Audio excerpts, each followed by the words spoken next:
discussion consultation on a potential ethics framework for Niue. In a minute, I'll explain the format for the webinar, but as is usual, I'm going to ask Reverend Matangi Vilidama to open our time together with a liungi. Oelahi, Reverend. Ia, whaalawhala tu kia tautulu kua whalataha mai ke he lau papa nei, kia mga nei, mua kia kama sa Colin, pi he di mai hawa kaunga hua, au fia ia tautulu osi kua whalataha ke lau papa nei, kamata tautulu ke he liongi, o whelu ki atua marion. Ihova koe atua sa paota koe, koe atua mārolo o sikana, koe atua whakaalofa, moe whakaalofa hofi hofi. Whakaau ea mautoro ke he mga nei, kua mai ke whereweia, ki lunga he laupapa nei. Moe amamanaki ke whe tufa tufa aki, moe tūtara hangau ia ke he taha matanga hua, kua tau siu iso me whakatoka ai he mga nei, ke lata moe tau kumi kumi ana. Mai tau koroa, mai tau taonga, mai ilo ilo, mai loto matala, mai purotu. He tangata Niue. Whakafofonga mai a koe ke he hā mautoro whakatūtangana. Moe whakamāma mai, whakakisi mai tau mena ngaro, ke mai tia mautoro ke whakakatoa toa mai whakamaupopo. E matanga hua, hane whakawhikaua mautoro ki ai. Whakatau ka mata mautoro mo koe koe tuanai. A to pihia ke whakausia mautoro, moe mawhola, moe moruimu. Ke ingoa he hawa tama ko Yesu Karisto ko hama tūro iki ko hawhangia I hama tūro tau sianga nei. Amen. Amen. Reverend Matangi Utulo.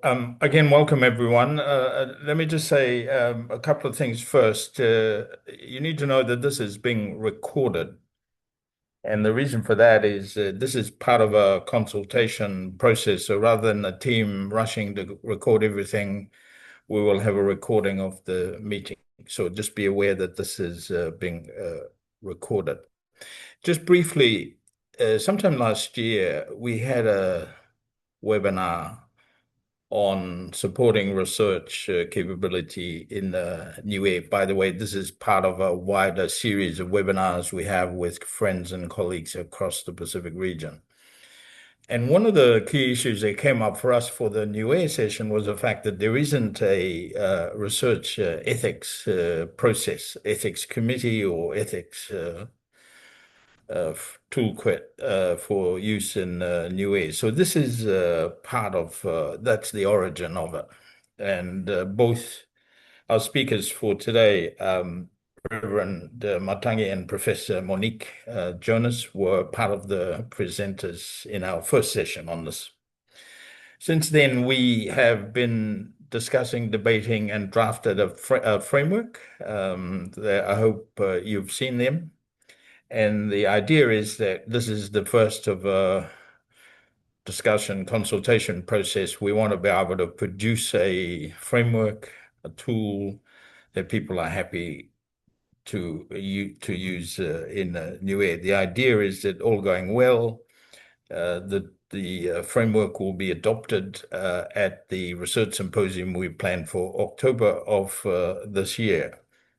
And for those of you who think in structures, part of that process will be a committee to oversee the work. So this is the first of a series of discussions.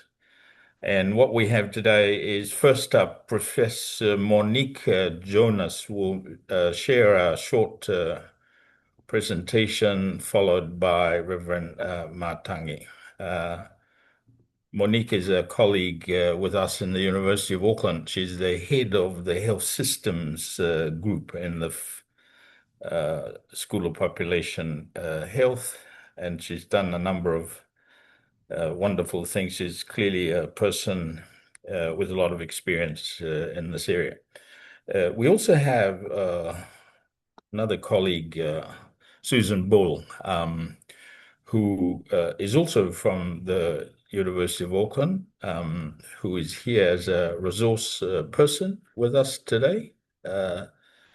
Susan is a bioethicist with qualifications in genetics, law, and ethics. Over the last 25 years, her work has focused on global health ethics and research ethics. She led the development of the World Health Organization research ethics guidance and a global research casebook online training. I'll introduce Reverend Matangi before he makes his presentation. So I'll invite you now, Monique, to make your presentation. I should warn you, we won't have any questions after her presentation. We'll follow on straight with Reverend Matangi, and then we'll save all the questions for after the two presentations. Whaelahi, Monique.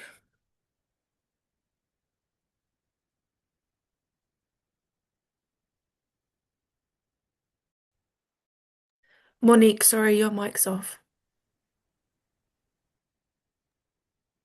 Thank you very much for that. Whakalofa lahi atu, everybody. Thank you very much, Sir Colin, and it's lovely to be here with everybody. I'm very much looking forward to the kōrero about the possibility of establishing a Niue National Research Ethics Committee. It's been a real pleasure working on developing this idea. And as Sir Colin said, I will talk a little bit about what we're thinking in terms of the practicality, so how the committee would operate, and then Reverend Matangi will speak to the Niuean ethical values that will be applied through this process. But I just thought I would say a few words about to introduce myself before I get started, because you might be thinking, what is this upstart doing? Talking to us about how we should be doing things in Niue, and I thought it might be useful to just so you know a little bit about me. I'm a New Zealander. I was born here in New Zealand, up north, and I've lived my most of my life here.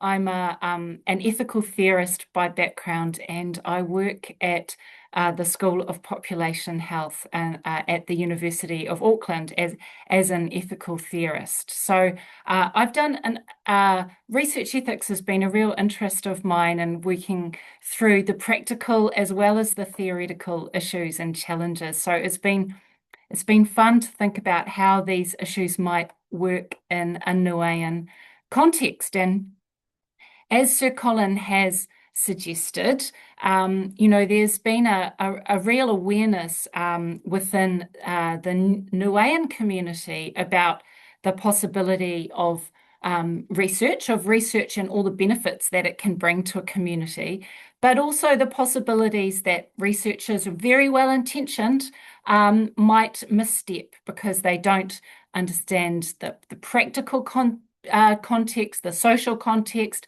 the cultural context.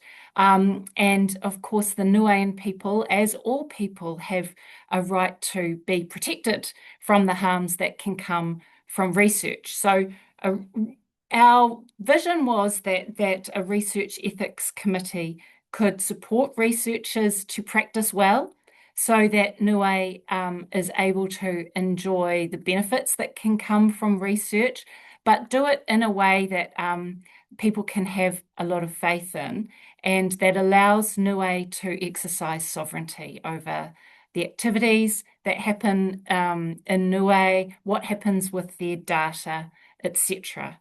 So that was the spirit in which we started to think about what a committee might involve. And so what we were aiming for is a plan that enabled a committee to work in a sustainable way within the systems in Niue, in a way that is accountable to decision makers and to the people, that allows for ethics approvals to be given based upon the things that matter to Niue and Niuean people. So it should align with Niuean values. It should align where it makes sense with international research ethics practice. It should learn from best practice internationally, but be adapted in a way that makes sense for Niue, and that it should be run by a committee of people who can sustain the trust of the Niuean community. So that was what we're hoping to achieve, and we're very keen to get your input about whether our thinking's on the right track and how we can improve things. So to this point, what we have done is work in a working group across Niue and Tamaki Makaurau here in Aotearoa to think through what is needed in Niue and what can we draw and glean from existing resources. So we look to the World Health Organization benchmarks about research ethics committees. We looked at the wonderful work that has been done in places like the Cook Islands on their guiding principles and the way in which the Cook Islands have drawn in Cook Islands values into a kind of process of ethical review. We looked at the New Zealand's national ethical standards, the standards that are set by the Health Research Council here about how research ethics committees should operate. And we looked at the SIOMS guidelines, and I'll spend a little bit more time on that in a minute. So we took all these things and we thought, right, what is needed for Niue? And that was done through a series of meetings, consultations, working on draft documents. And what's emerged from that is the proposal that I think has been distributed to the group. So I will just give a very quick overview of the main elements that are in the plan as it stands. So what we're thinking is that there would be a 5-member committee, and the members should be appointed by the Secretary of Government. The membership needs to cover a range of important considerations. So it must have community membership and representation. It should have a health professional, somebody who's working in the health system. It should have a person who has expertise in the law or governance. It must have somebody with expertise in Niuean values and tikanga, potentially theology, potentially ethics. So somebody who can speak to the ethics, the kind of moral considerations of research. It should have a person who's got some research experience, and it should have a member outside of Niue.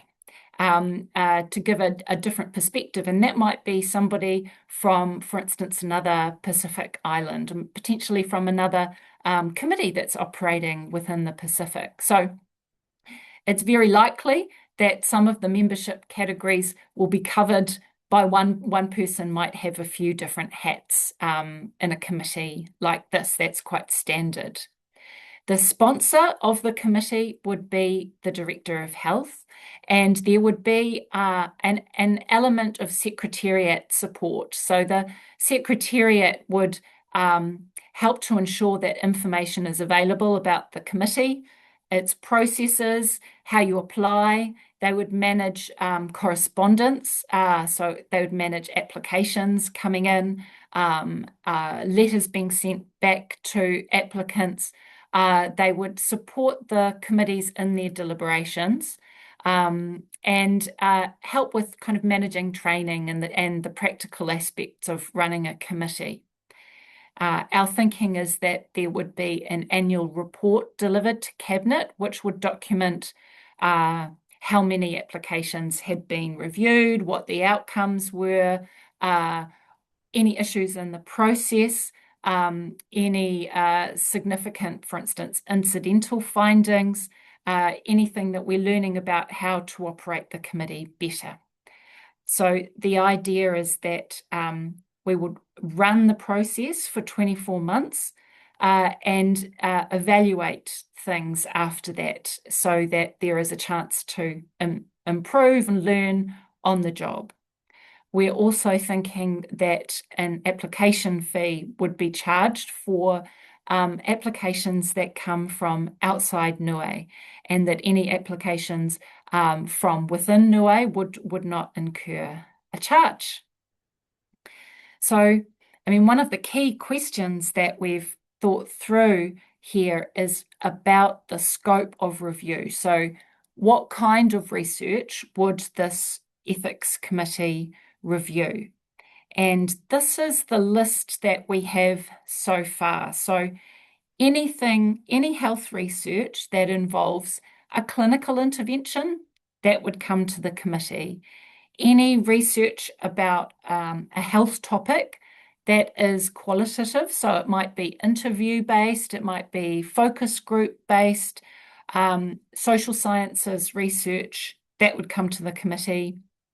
Anything to do with genetics, genomics, human tissue, data-based research, things involving AI and its application in health contexts. Clinical audits could come to the committee. Service design issues. So if there was a reorganisation of an element of the health system and there was a desire to get that reviewed, that could come to the committee. And the formation of registries, research registries, or the inclusion of data from Niuean people on the island in international registries. We think that that should come to the committee too.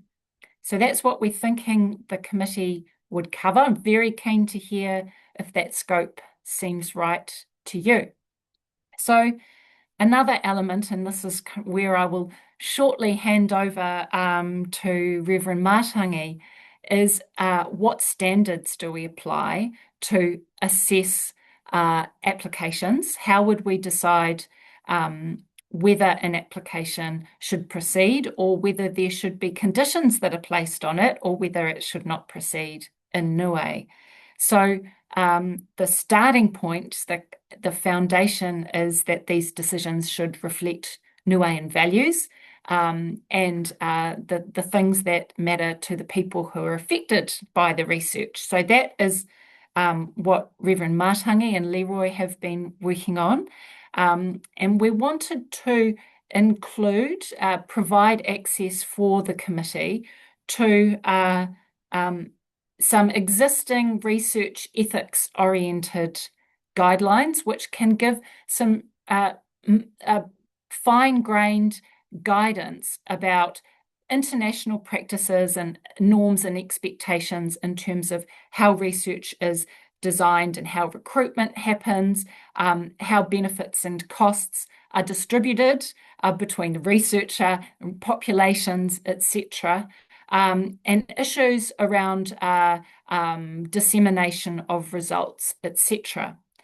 So there's a number of different places we could look at here, and we settled upon the International Ethical Guidelines for Health-Related Research Involving Humans. And these guidelines are have been developed by an organisation called SIOMS, which is the Council for International Organisations of Medical Sciences. So this is a World Health affiliated organisation. It's a non-governmental organisation.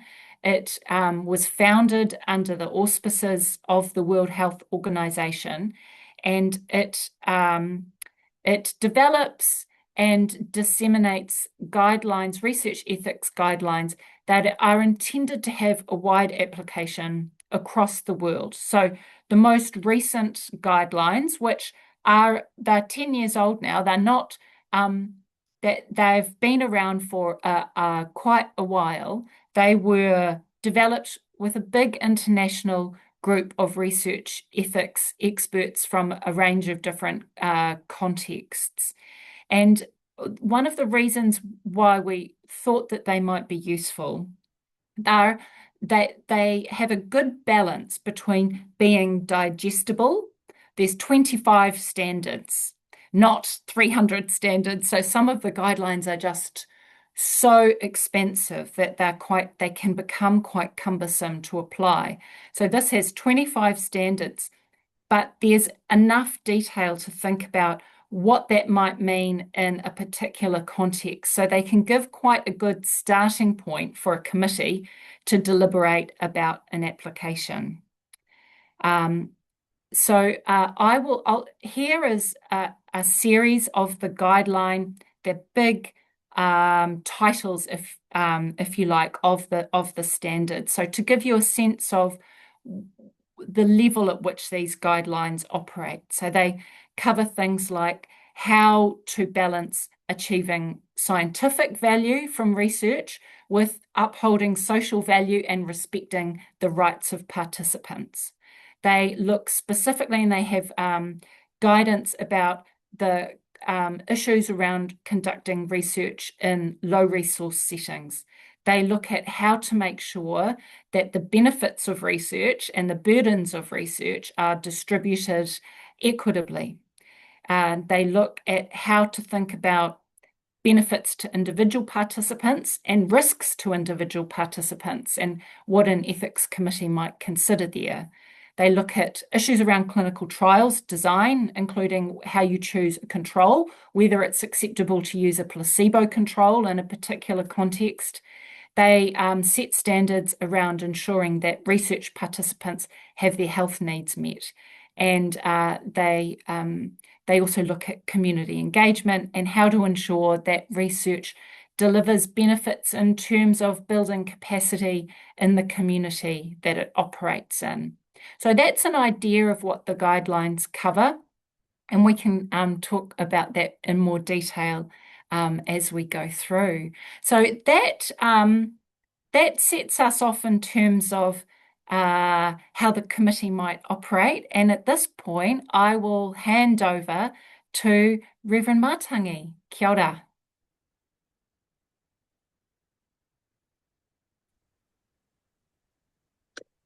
Parapalahia tu, whakawelahi manaiki, ke he hau tau whakakisianga. As Leila share the screen and put on the our PowerPoint presentation, manatu ki tukua te tau manatu whakalawhalahi ke tau turuosi, kua mai ke kau whalataha, ke he hatau tūru a whakatūtāanga nei. Just before we start, I just want to acknowledge Leroy, Dr. Leroy, for putting together this slide.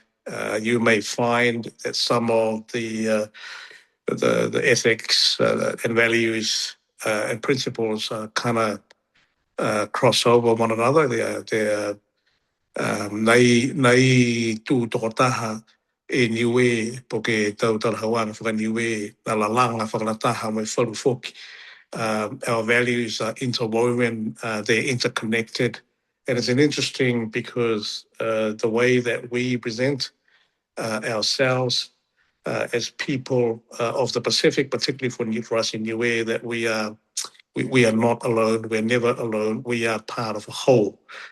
So holistically is our approach, the way that we approach. We are relational and we are communal by nature. And so there's nothing different when it comes to research.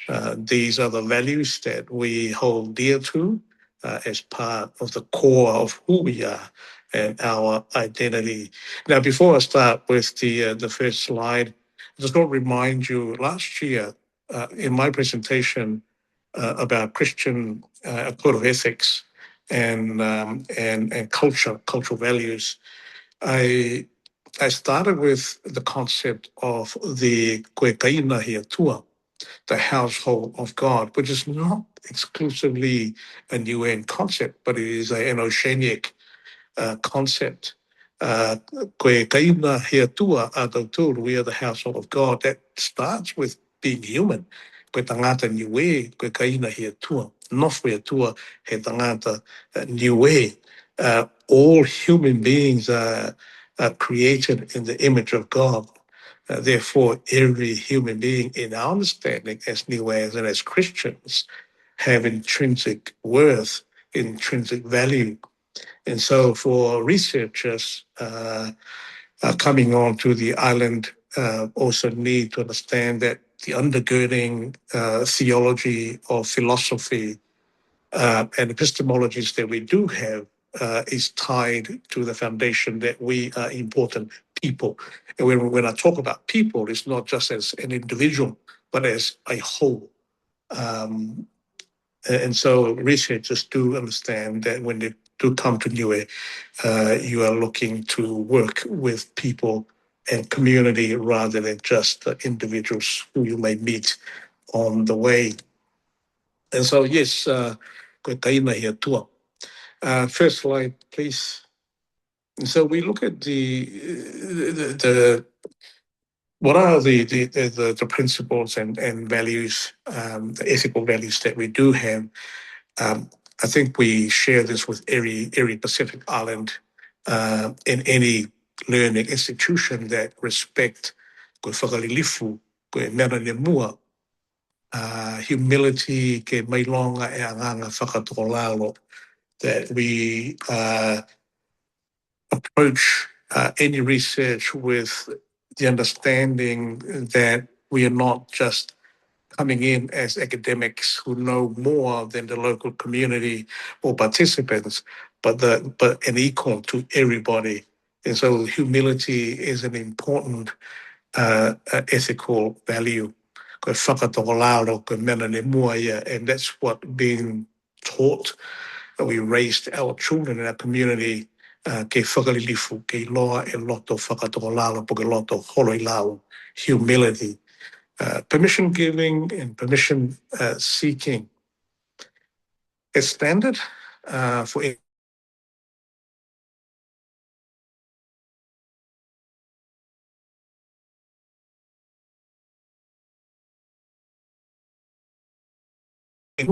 ke moa e whakataanga mai he te tangata poko.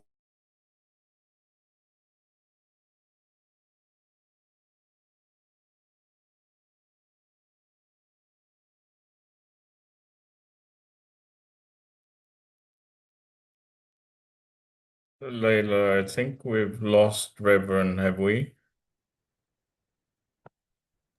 I think so. Oh, I'm back. Can you hear me? Oh, yeah. Yeah, we lost you there for a bit, but you're okay now. Yeah. Yeah, it just suddenly just went out. All right. So trust, partnership and collaboration. Ke he anganga, sorry, can we go back to the whakalilifu? Yes. And so permission giving is such an important part of this research. And hospitality and stewardship. Anyone who come to Niue would understand that, Niue people are very hospitable. They go out of their way sometimes to accommodate those who come. And we researchers should not take advantage of that because we are hospitable people. But we also need to ensure that in our procedures and processes that those who come to research understand not to take advantage of that. But in turn, being a researcher needs to be hospitable in the way that they approach our local communities and individuals. Ke whē whakawehereaki. Tangata kumikumi, piheni mo tūru ne kau whakataha ke kumikumi ana. Next slide, please. Relationships, koe whakawhetuyanga, po koe whetuyanga, relationality. Again, coming back to that trust, again, building that trust between the researcher and the researching participants in a community.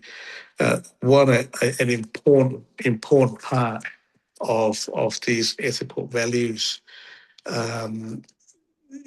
Research must be relational. They need to consider the interconnectedness. Koe whē mātuta ki aki he ta tangata, moe tau mena oisi. Ai whai mena ne nā kai ne tūtoko taha. But everything is interconnected. So we need to be relational in the way that we do our research and we relate to one another. So it's not just individuals that we are aware of. We have to understand that a relational approach is inclusive of family, of the community, and of the island. So interconnectedness is such an important part. Partnership and collaboration. Fe lango matayaki, mai mai longa e ai fe kehe ki ai toko runga taha, ai toko lalo taha. The taini is though therefore collaboration and partnership is important. And I think we need to establish the fact that whoever, whether you're a researcher or whether you're a participant, that we are collaborative partners. And that's important to acknowledge and recognize and observe as we do our research. There's also need to be a community engagement. Ke whehangai mo e tō tangata he maanga, whehangai mo e tō tangata he motu, that you're not tied to a particular group or person, but you need to be aware that everybody around you is part and parcel. Although you are working with a particular group or person, but be aware that everybody here is interconnected. It's a community. Again, whole of life approach is not. When you do come and do a research, particularly for health, for example, or ocean or fauna and flora, you're not just talking about that particular subject. You're researching that particular subject, but in relation to all the other subjects as well, or the part of the whole. So the mo'i katoa toa is such an important concept and value as you do your research. Next slide, please. Next slide. So being reciprocal in the way that we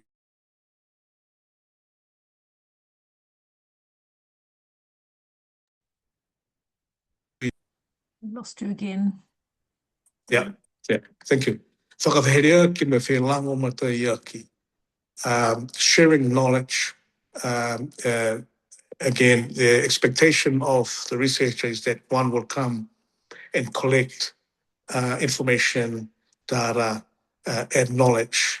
But there's also an understanding that when you do come to Niue or any Pacific island for that matter, understand that we are expected to be reciprocal in the way that we approach research.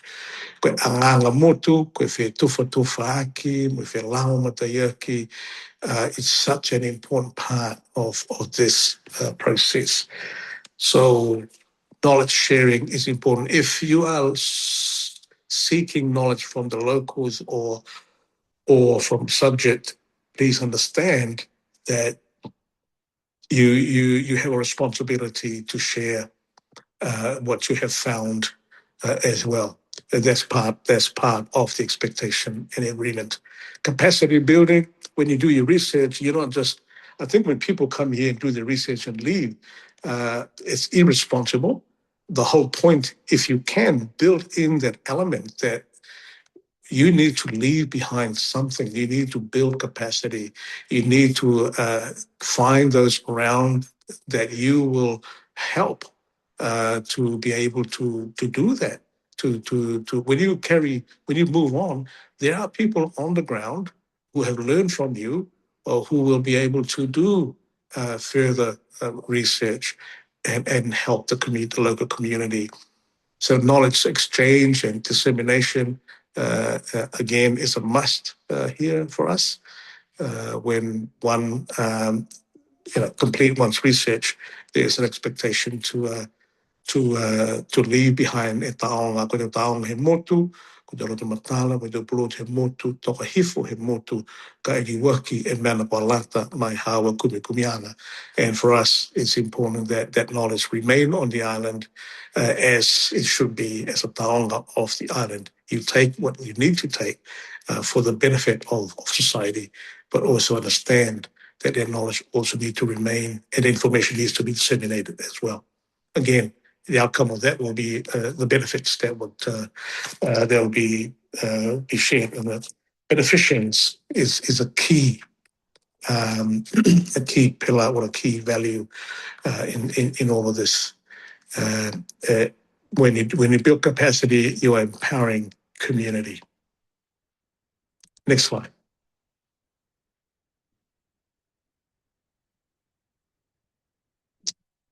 Next slide, please.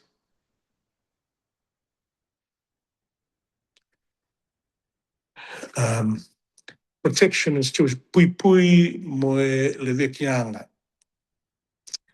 Again, at the heart of a research project, the research need to understand, and we need to provide, as a local community, need to ensure that the taonga hatuturu ke pui mo le veki, the taonga hatuturu, that we have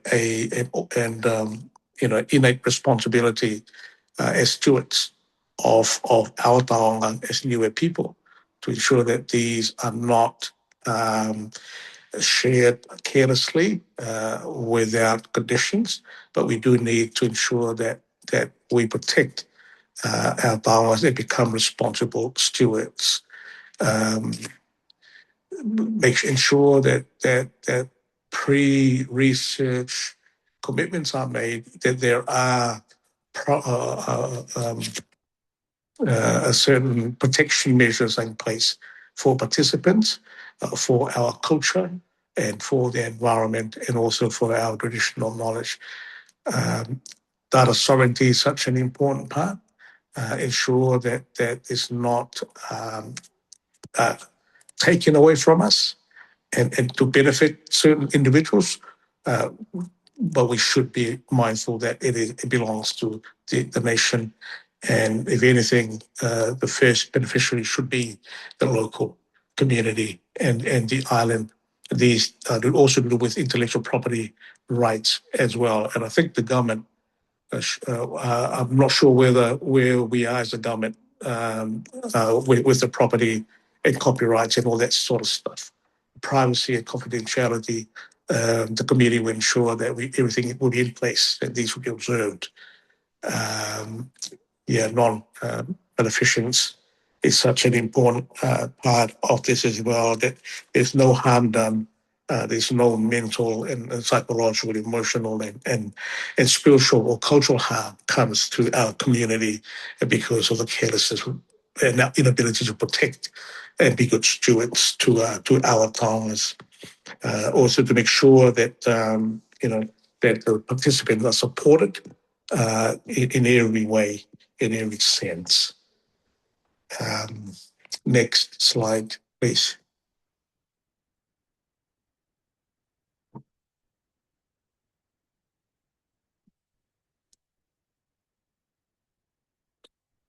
Next slide.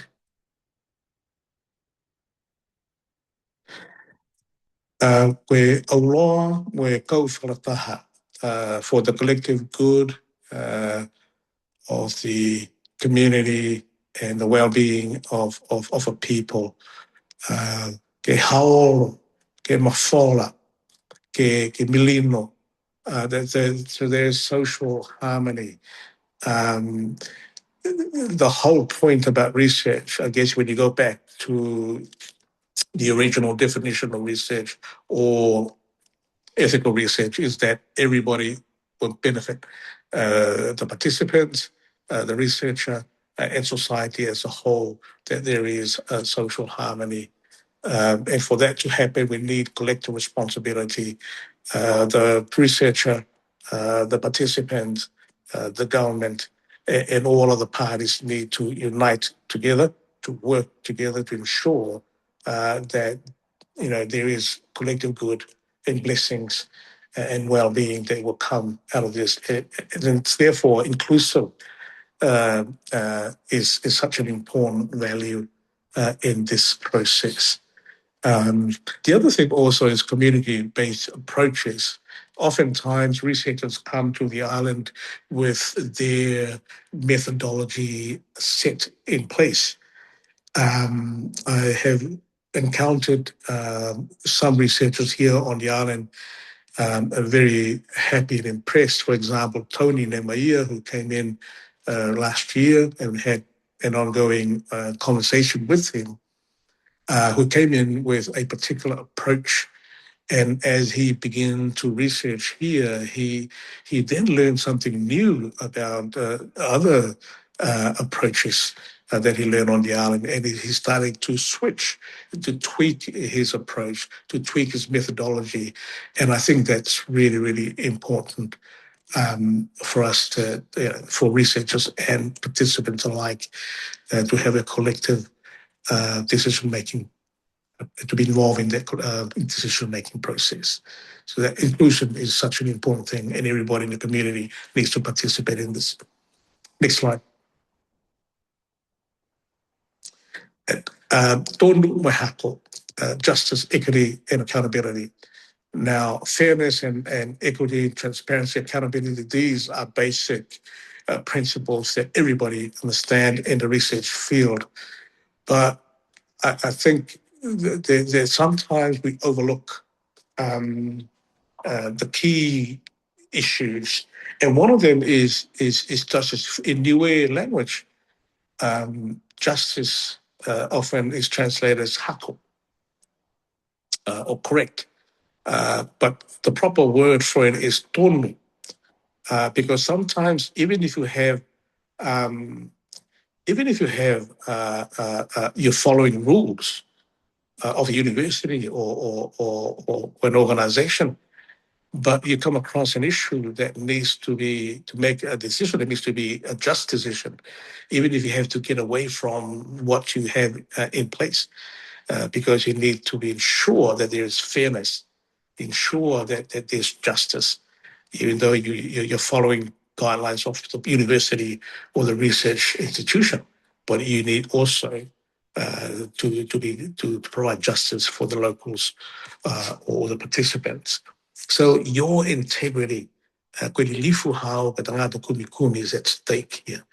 And you need to be honest, to be truthful in the way that you approach, and the humility to be able to change and tweak your approach if it's harmful or it's not just and right. So ethical governance and conduct is such an important thing, and you have the responsibility, and people need to rely on you as you do your research. Next slide. Self-determination and Indigenous leadership. At the end of the day, ko ingoa ke aonga, ko ingoa mitanki, ko ingoa munuina, ke lata mo Niue, ke lata mo te tangata. Researchers need to understand that when they do come to Niue, that there are provisions for respect of Indigenous ownership of all these data or knowledge that you're gaining. There's cultural integration. If you're researching fauna and flora, and the knowledge you receive from that, ensure that there's also an element of culture. How does that affect the people?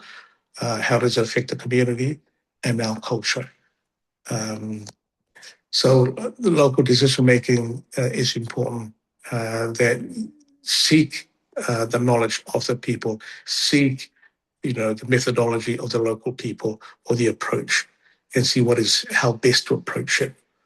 And data is such an important thing. The sovereignty of our data sovereignty is such an important issue that we need to explore on.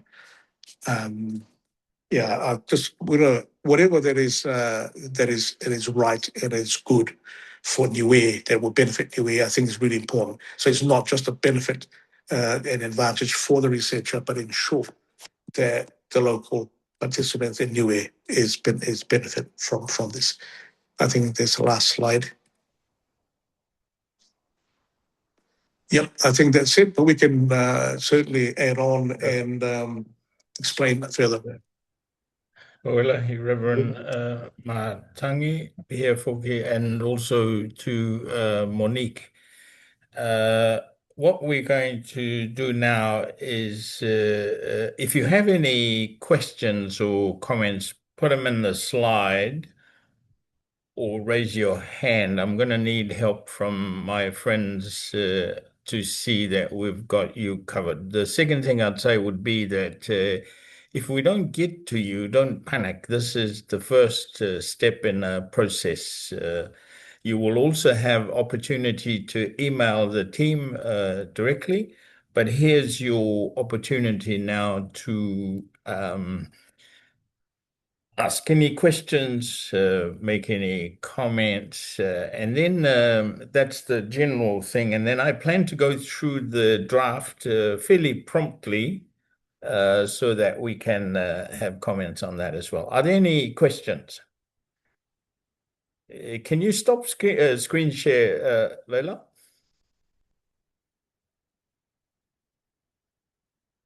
Oh, just a minute. Yeah. Do you want to put, are there any questions or comments online?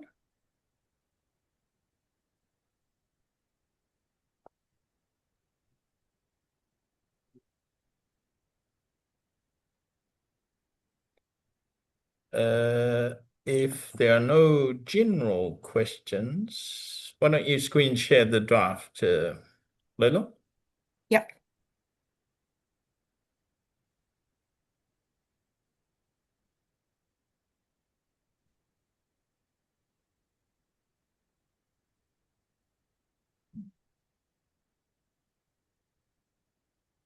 We'll just not so much the background we've kind of covered. So do you want to just go further along? Yeah. A bit small. Bit small. Bit small.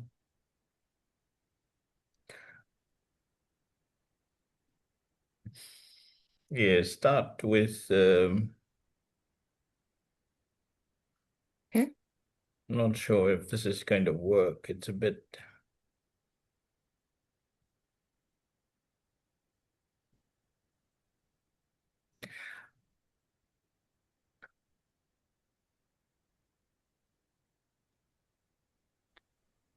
So Colin, we could start on page 4 where we start laying out how Yeah. the governance might work. Yeah. Go to page 4, Leila. Yeah. Is that okay? Yeah. So this is pretty much what you introduced, Monique, the governance and how the committee would work. So the committee members will be appointed by the Secretary to Government. The Director of Health is a sponsor. I should remind people that this is has its origins in health. And people have asked about other sectors. I imagine that in due time there will be additional work around some of the other sectors, but we're starting in health. So we're now on governance and operations. Are there any comments or questions? Do people agree with the proposal that we've got in the draft? Do you disagree? And if so, what do you suggest? I have a question. Nuhi, Olivat. Alofa, everyone. So, in terms of appointments by the Secretary of Government, what is the rationale behind that? Well, the rationale is that you need some institutional acknowledgement. What do you suggest? Or why can't people just put in their experience? Why can't people apply, put in a little letter to say what they'd be able to bring to the Ethics Committee if they're Well, interested? you need that anyway. People would have to demonstrate their credentials, but the ethics committee needs a home, needs a organization with some authority to make the appointments. And at the end of the day, the Niue government would have to approve what is being proposed by way of membership. I'm not sure what you're suggesting, Nuhi. I'm just suggesting that there could, and I'm suggesting this from my own experiences of the Cook Island one, is that people applied for the position and sent in a little, a little CV about why, for the position that they applied, that they were applying for on the committee. So I'm just wondering the rationale around the Secretary of Government appointing these positions. Yeah, but people still have to provide their documentation. The issue isn't Yes, I that. understand that. So, But yeah, somehow somebody needs to make the appointment. yes. So is this going to be sitting under the Ministry of Health, or is it going to be sitting under the Secretary of Government? Well, that's the conversation. It has a health focus. We're proposing an independent committee, but serviced by the secretary or attached to the secretary. Again, this is an open question. It could be the secretariat is attached to the Ministry of Health, given that it has a health focus. But your point is a good one. I mean, we have those two options. Either it's with health or with the secretary to government. But the committee is an independent body, is the important thing. Monique, do you want to add to this? We'll come to you in a minute. Nazi. Yes, Monique, are you there? I agree. Nuhi, I think that we met online at last year's presentations. It's good to see you again, and I've been trying to follow what happened, how you work things in the Cook Islands. I'd love to connect with you so I can understand a bit more. This is something we have wrestled with, and I expect it's not really our decision to make exactly how the appointment process happens. But yes, we're thinking that people will put in applications, there will be an open call, and then as Sir Colin said, somebody then has to has to have the authority to appoint those people and confer them, the status of being the committee. So as you say, there's not only one option here. We decided the Secretary of Government, that's what went into the proposal, partly because we thought that potentially the Secretariat might be based there, and it might be good to have a bit of a division with the Ministry of Health, but that's nothing set in stone there at all. Yeah. Yes, I Yeah. So understand it's that. Yeah. your issue is noted, Nuhi. We're not going to make a decision on this. This is a question that you raised. The team has noted it, and we will continue to discuss it. Thank you. I wish, sorry, I hope Guinea, Nasi, how do I pronounce your name? Where you gone? Someone had their hand Sorry, up. yes, hello. Yes, I'm here. So Narcisskina, yes. I'm Nasaskina. yes.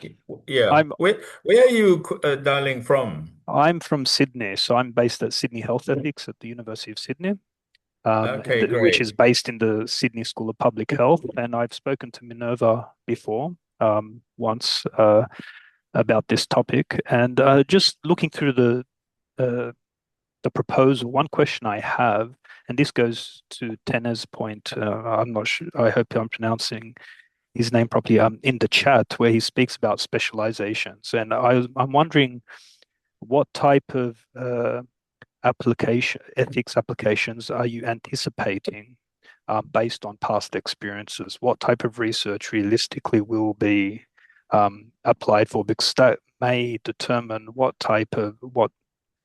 who you have on the committee, and it also might require recourse to external experts or subcommittees that are able to deal with specific areas of specialization.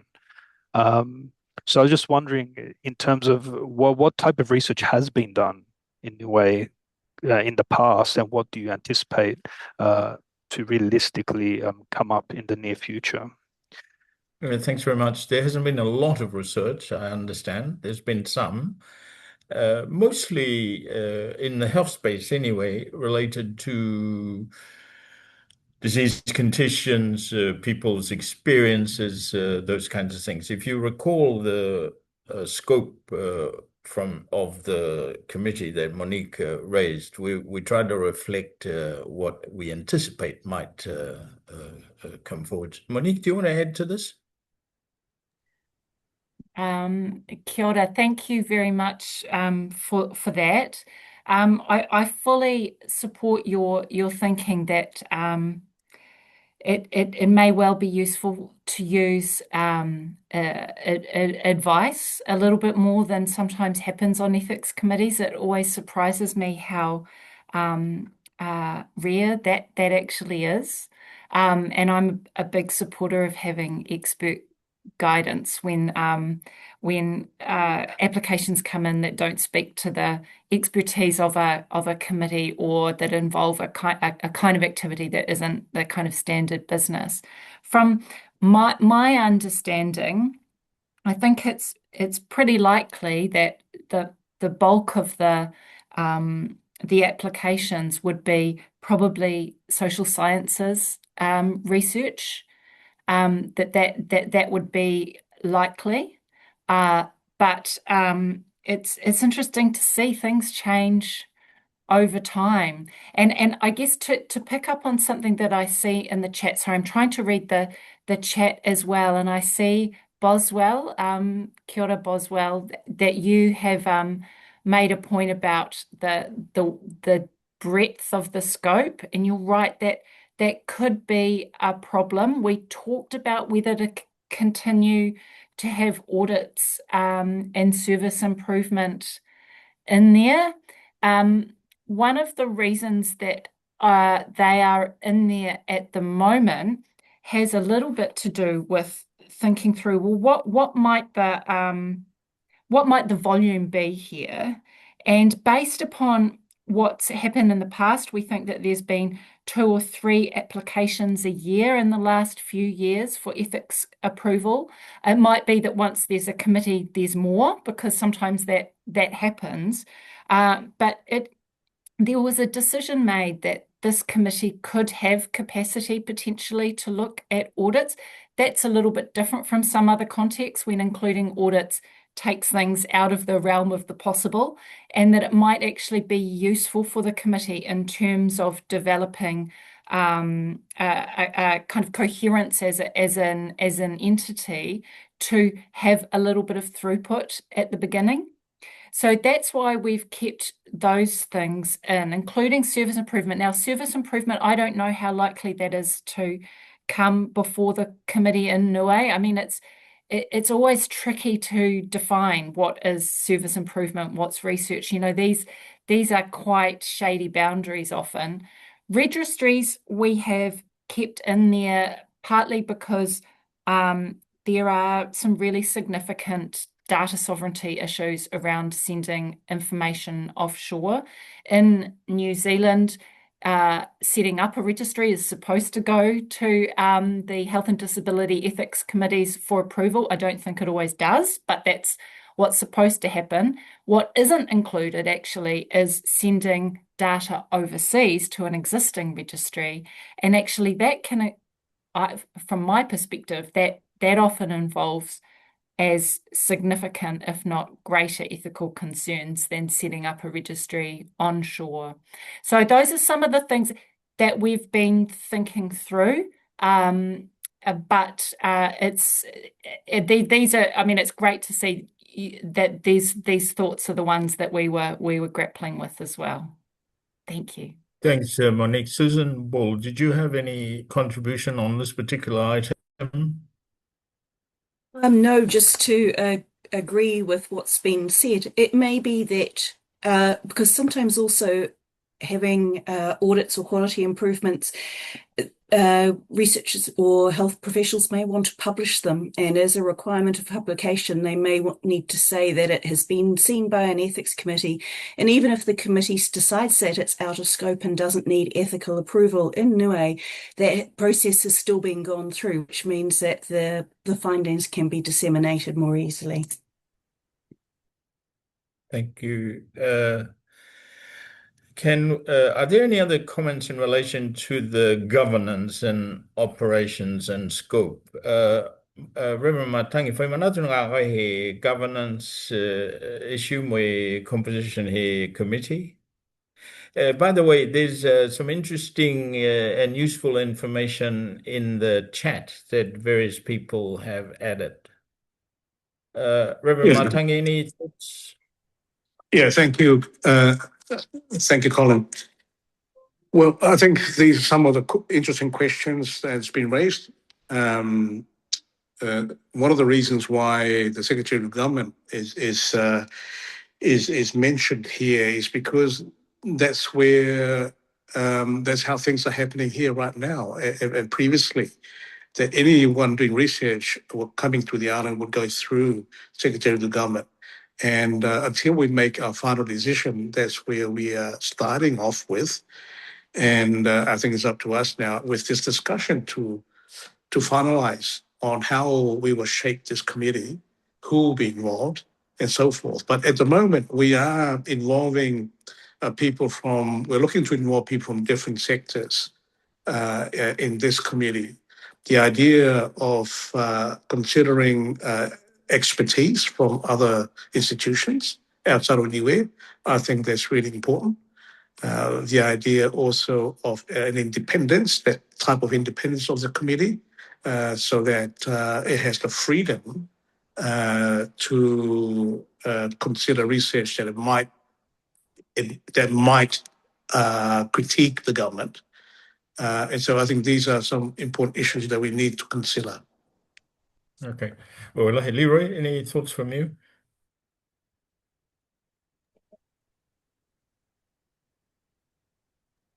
Well, yes, just circling back to how the setup is supposed to be, I think there was provision in the draft for expert advisors. So even if the committee was formed, the provision for, advice from technical expertise, which in Niue is quite limited. I think understanding that the academia pathway is quite limited in Niue, so it's quite very few people that they have the credibility to at least sit in this sort of committees. But we try to round it up so it's holistic and has people from different backgrounds. So Okay, having the provision where we can lean into our technical expertise will be good. Could I just thank you. make a comment in regards to the composition of the committee, please? I think it's really important that there's a quantitative and qualitative researcher on that committee. And I do hear you, Leroy, but I do know from our own experiences in the Cook Islands that unless you understand research, and it sounds like social sciences, so you need a qualitative researcher, because the application will contain, research design, etc. People need to understand the methodology that's been used, because that's what the application will have. Also, the other thing I wanted to raise is that we're talking about empirical research here. We're talking about, that's when you apply for ethics. You don't apply for ethics if you're doing desktop study. You're only applying for ethics if you're doing research on human beings. May I ask you a question, Nuhi, about how things work in the Cook Islands? Does the ethics committee require or get some kind of peer review, scientific peer review of the methods? I mean, that's been, there's questions around how much ethics committees examine the methods can get pretty heated for a lot of ethics committee and researcher community. So I just wonder how you're doing it there. So I'm not there anymore, but I am the primary writer of the Cook Island ethics document. I was the primary writer of it, and I did spend 1 year on that committee. What was really obvious from that committee, research is over the head of community members. Research is also over the head of people that worked in the public sector as well, which is why I'm saying it's really important to put researchers on it, because they're the ones who understand the ethics around research design and methodology, etc. That's really important. And I do understand what Leroy is saying about capability in Niue. But if you want to build capability, I don't know how you do it anywhere, because researchers are really important on that committee. Yeah, so thank you, Nuhi. You saw the composition that proposed in the draft from Monique, and I take your point about having researchers involved in the committee. I'm just mindful of the time. We've spent quite a bit of time on the governance and the committee. Are there other parts of the draft that people want to ask questions about? Leila and Denzel, are there any questions from people that I can't see? Sir Colin, there's another one here from, is it Narcissus? I know we've met at conferences actually, which is about what happens when research already has approval from an ethics committee in another country or another jurisdiction. And this is something that we talk through too. It's a good question. We would, yes, go, Sir Colin.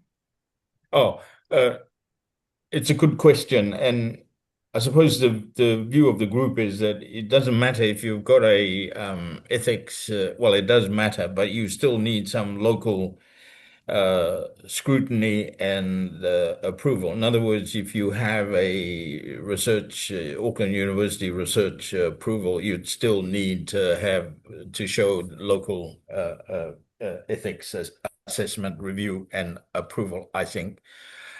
I mean, we can obviously put that to the group. It seemed to me that a single ethics approval from Sydney is not going to be sufficient. Are there any thoughts on that?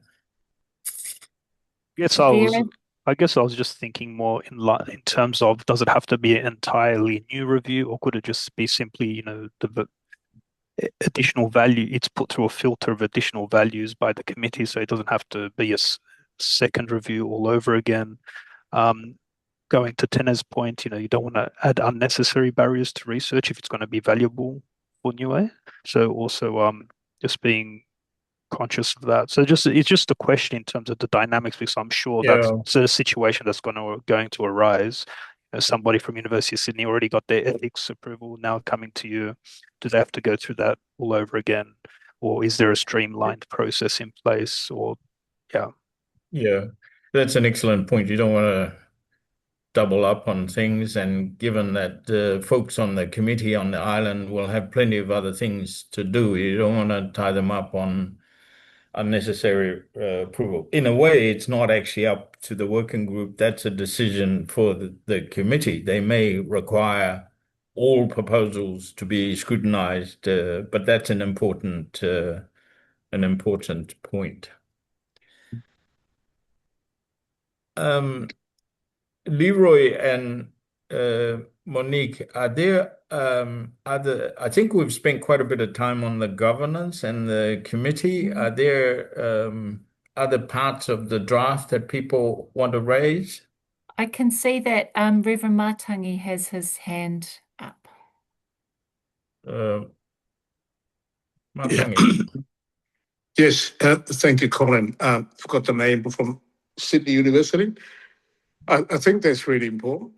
We're looking to operate with the idea that, yes, researchers are coming to Niue with their approval from their local institutions. Now, it does not say that we are going to, as a community, local community, are going to go through that again. But I think there are elements within in Niue that the research needs to be aware of. At the moment, we are operating like that. Without a committee, the Secretary of Government is making that approval. But with the committee, I think it will be a much better and much more efficient way to do it. The capability and capacity of the locals. I think we do have the people here. May not have the choice of many, but we do have, and I trust that we have the right people that were put in place to help to start off with anyway. Thank you. Wallahi. Next item, team.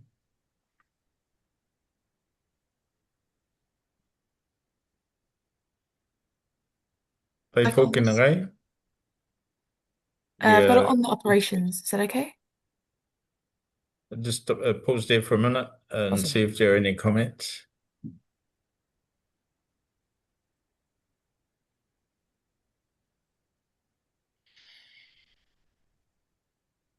There'd be standard tasks, I'd say, and people can comment to us directly on that. Do you want to go to the next section, Leila? Yep.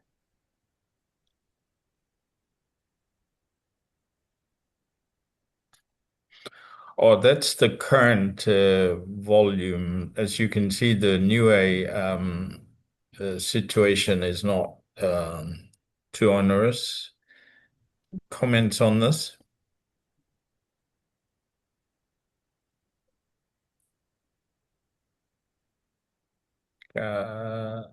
If there are none, next section, Leila.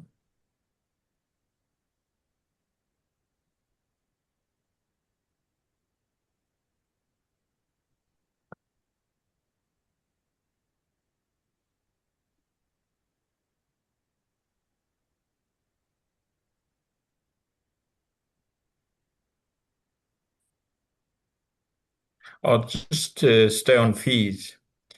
Should there be payment for processing your ethics application? Not so much committee fees, application fees for your research proposal. We've suggested $200 there. I know some people will say, a big expensive international trial should be charged $2,000 and local proposals not charged at all. Are there any thoughts on this? Yes, that's fair enough. I think it should be $500 though. For everybody? Yes, for everybody. Because we know where all the applications are coming from. They're coming from New Zealand and Australia, and they get funding. So they can just apply for funding to pay their ethics fees. What about local folk from the Well, they hospital and can health they can department? have a local fee and an international fee. Yeah, so maybe perhaps $500, as you say, for international and 100 for local, or 50 for locals. Yes. A two-tier arrangement. El Sudan, Dan is asking the basis of the $200. I think it was just seemed like a good number. Nothing scientific. Sorry, Monique, Yeah, Susan. that's right. We went backwards and forwards about this. We haven't done a cost analysis. We really don't know exactly how much it will cost to operate the committee. The intent is to keep it as streamlined in terms of costs as possible, not to. We don't need fancy software to operate this. We just need an email account somebody to provide some secretariat support, which might well happen alongside a job that somebody is already doing, like with an existing FTE potentially. This is what we're thinking. It depends a little bit on volume, but yeah, I mean, the intent is basically so that the Niuean taxpayers don't end up bearing the full cost of ethics approval when researchers benefit from it existing. So yeah, it Thanks, will Monique. probably take a little while to get Yeah. through settle on the right sum. Thanks, Monique. Professor Jude McCall. I guess what I was thinking was what's keeping it consistent or relatively consistent to what is in other jurisdictions. So what is the fee for Cook Islands and Fiji? It just seems like there's a really nice to have a consistency, as otherwise it would require some justification.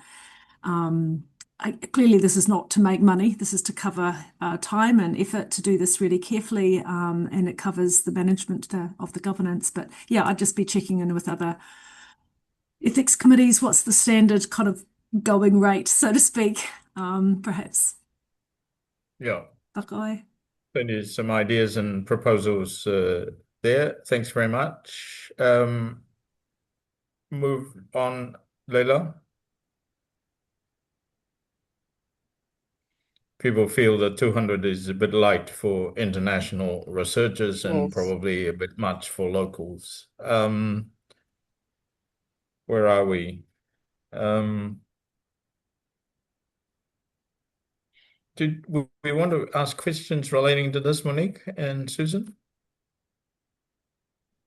This One is of the the other international. points, Sir Colin, I'll just say one of the other points about the quantum of the charge that we were mindful about, and this was drawing really upon Susan's experience being supporting other ethics committees in a range of jurisdictions.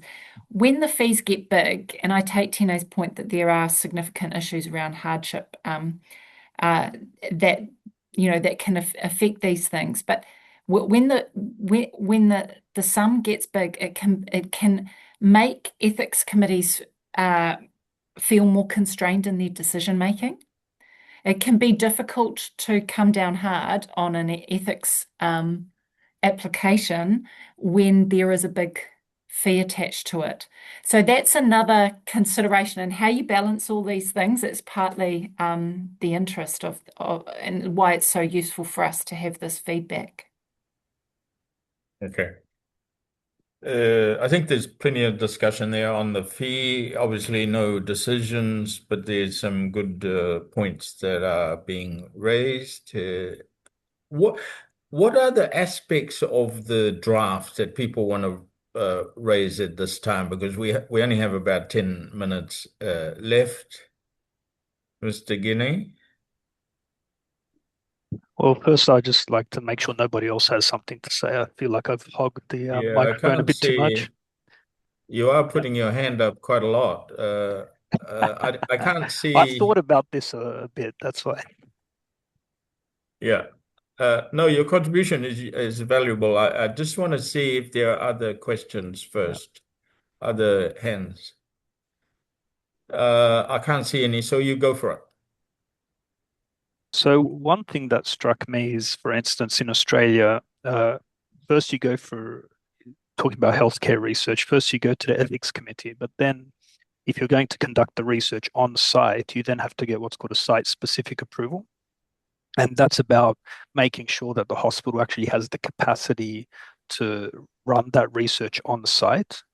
And that's about managing resources. And I think that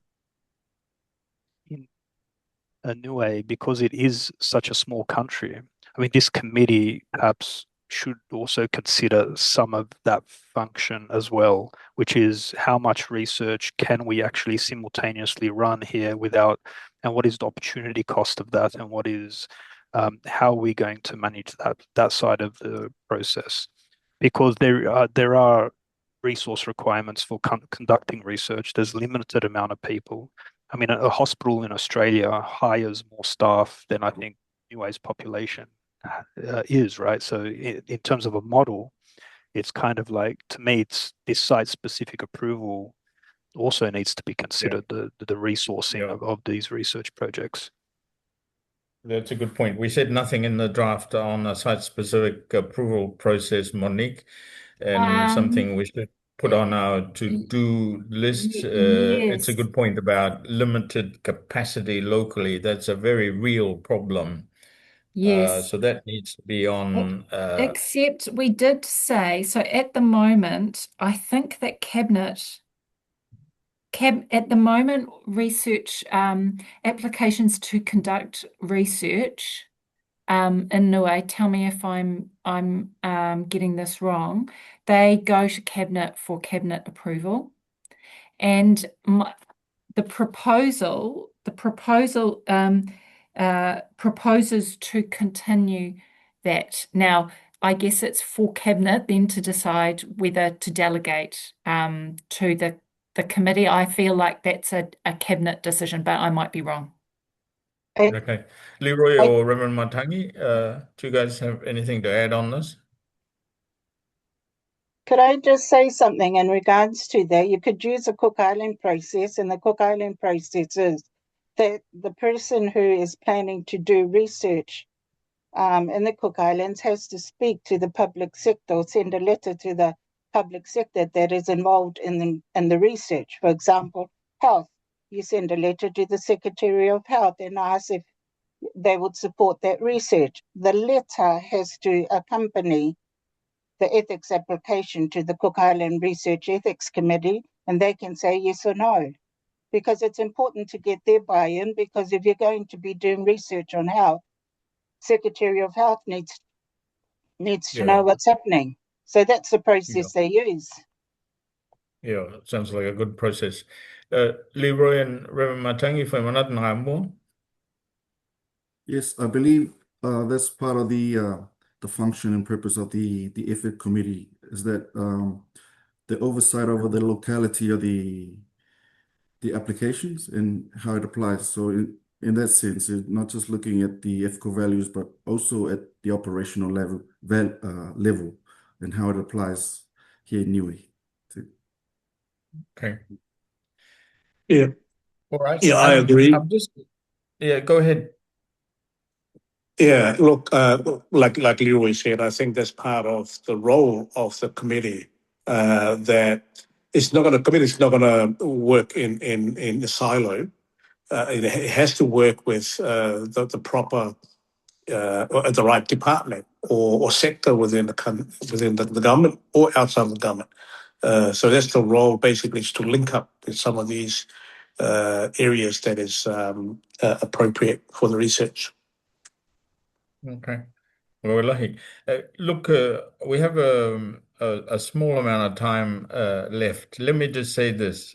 We've only just started this process, and we will obviously continue to consult on the draft. We'll incorporate the comments that you've shared with us today. Leila and Denzel, can you please make sure that there is a contact email for people who want to approach us directly, if we haven't done that already. And I would encourage, there's some comments in the chat about people wanting to send additional comments in. We've taken note of the discussion today.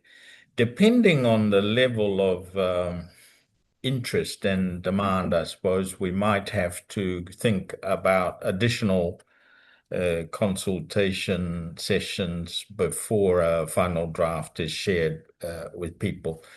So if you've got additional comments, contributions to make, please make sure that you have an email for one of the team so you can do that. Let me just now check if there are any final comments. I know we haven't covered the whole draft, but it is available to people who want to have a look and to comment. Are there any final comments?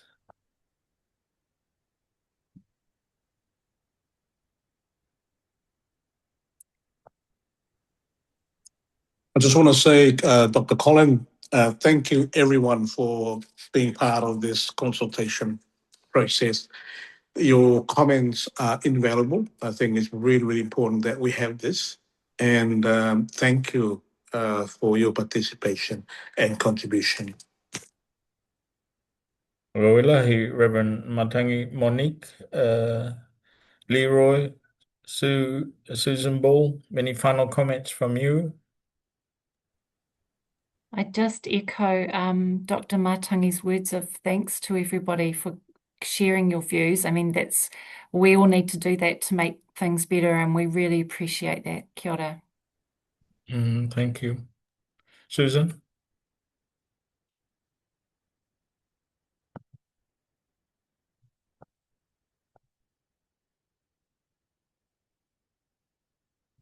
I think we lost Susan.